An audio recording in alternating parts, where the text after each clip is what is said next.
창세기 6장 9절에서 22절. 이것이 노아의 족본이라. 노아는 의인이요 당대의 완전한 자라. 그는 하나님과 동행하였으며 세 아들을 낳았으니 셈과 함과 야벳이라. 그때에 온 땅이 하나님 앞에 부패하여 포악함이 땅에 가득한지라. 하나님이 보신즉 땅이 부패하였으니 이는 땅에서 모든 혈육 있는 자의 행위가 부패함이었더라. 하나님이 노아에게 이르시되 모든 혈육 있는 자의 포악함이 땅에 가득하므로 그 끝날이 내 앞에 이르렀으니 내가 그들을 땅과 함께 멸하리라. 너는 고페르 나무로 너를 위하여 방주를 만들되 그 안에 칸들을 막고 역정을 그 안팎에 칠하라. 내가 만들 방주는 이러하니 그 길이는 300규빗, 너비는 50규빗, 높이는 30규빗이라. 거기에 창을 내되 위에서부터 한 규빗에 내고 그 문은 옆으로 내고 상, 중, 하 3층으로 할지니라. 내가 홍수를 땅에 일으켜 무릇 생명의 기운이 있는 모든 육체를 천하에서 멸절하리니 땅에 있는 것들이 다 죽으리라. 그러나 너와는 내가 내 언약을 세우리니 너는 내 아들들과 내 아내와 내 며느리들과 함께 그 방주로 들어가고 혈육 있는 모든 생물을 너는 각기 암수 한 쌍씩 방주로 이끌어들여 너와 함께 생명을 보존하게 하되 새가 그 종류대로 가축이 그 종류대로 땅에 기는 모든 것이 그 종류대로 각기 둘씩 내게로 나아오리니 그 생명을 보존하게 하라. 너는 먹을 모든 양식을 내게로 가져다가 저축하라. 이것이 너와 그들의 먹을 것이 되리라. 노아가 그와 같이 하여 하나님이 자기에게 명하신 대로 다 준행하였더라.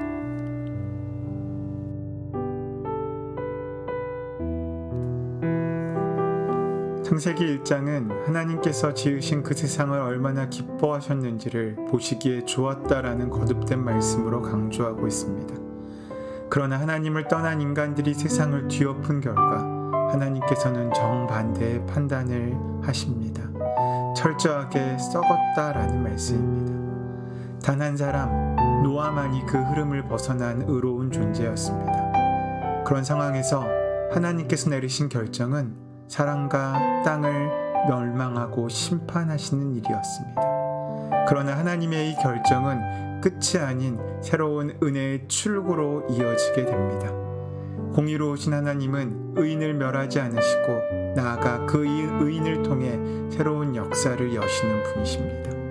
그래서 하나님께서는 노아에게 새로운 시대를 준비하기를 명하셨습니다. 은혜를 입은 노아는 생명 보존을 위해 방주를 지으라고 하신 하나님의 말씀을 믿고 순종합니다.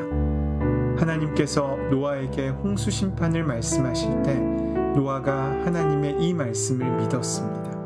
노아의 이 믿음은 그를 살리고 오늘 우리를 살리는 기쁨인 것입니다. 하나님께서 노아에게 놀라운 은혜를 주신 것입니다. 말씀이 믿어지는 것, 그 말씀에 순종할 수 있는 것, 그것이 은혜입니다.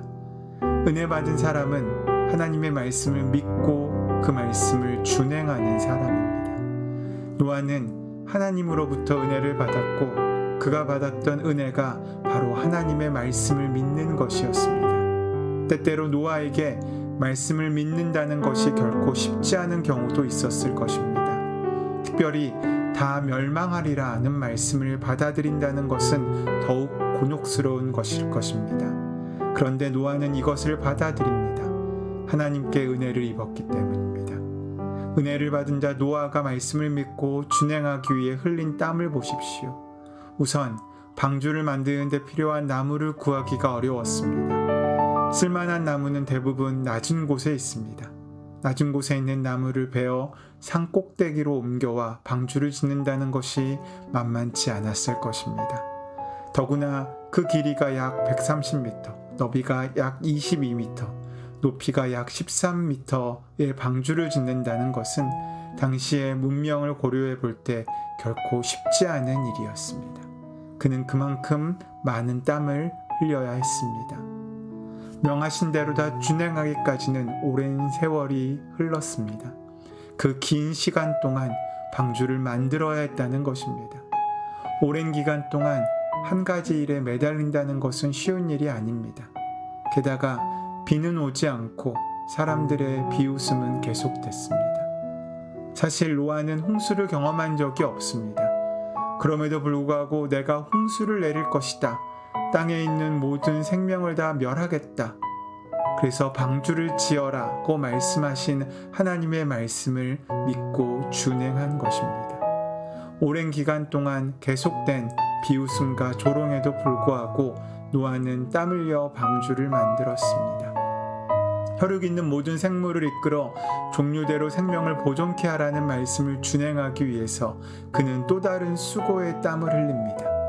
방주를 짓고 난 노아는 하나님이 지으시고 아담이 이름 지은 동물들을 하나님의 명령대로 종류대로 모으는 수고와 방주로 인도하는 수고와 방주 안에 먹이고 돌보는 땀 흘림을 아끼지 않았습니다. 이것은 창조주 하나님께서 당신의 피조물인 동물들까지도 아끼시고 사랑하시고 돌보시는 분이심을 노아의 땀을 통해 드러내고 있으신 것입니다. 믿음이 입술의 말과 마음의 생각으로만 그친다면 그 믿음은 사도 야고보가 행함 없는 믿음은 죽은 것이라고 말한 것처럼 죽은 것이 됩니다. 믿음이 진정한 믿음이 되기 위해서는 반드시 삶의 현장에서의 구체적인 순종과 실천으로 이어져야 합니다. 믿음 그리고 순종이 방주를 잇게 했습니다. 방주가 있었기에 노아의 생명도 혈육 있는 모든 생물들의 생명도 보존할 수 있었던 것입니다. 하나님의 생명 보존의 계획은 이렇게 믿는 자 노아의 땀을 통해서 현실화되고 있습니다. 노아의 가슴은 하나님의 가슴에 포개졌던 모양입니다. 하나님의 가슴에 흐르는 눈물을 노아는 땀으로 흘러냈습니다.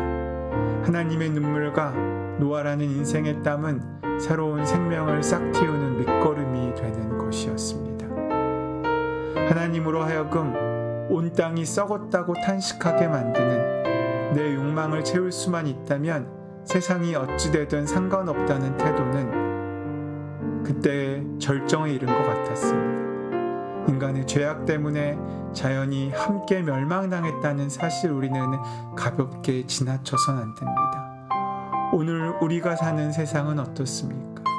지금 이 땅 역시 과학의 발전을 힘입어 스스로 하나님이 될 수 있다고 여기고 착각하며 생각하는 사람들이 소유를 늘리고자 우리에게 맡기신 하나님의 귀한 피조물인 자연을 착취하는 도구로 사용하고 있는 때이지 않습니까? 바로 그때 오늘 우리는 노아처럼 어둠 가운데 빛으로 우뚝 서야 됨을 믿으시기 바랍니다. 빛을 잃지 않고 빛을 붙잡고 살아가는 우리가 될 때 하나님께서는 하나님의 구원의 역사를 우리로 끝내시는 것이 아니라 우리로 시작하시는 귀한 은혜로 만나게 하실 것입니다.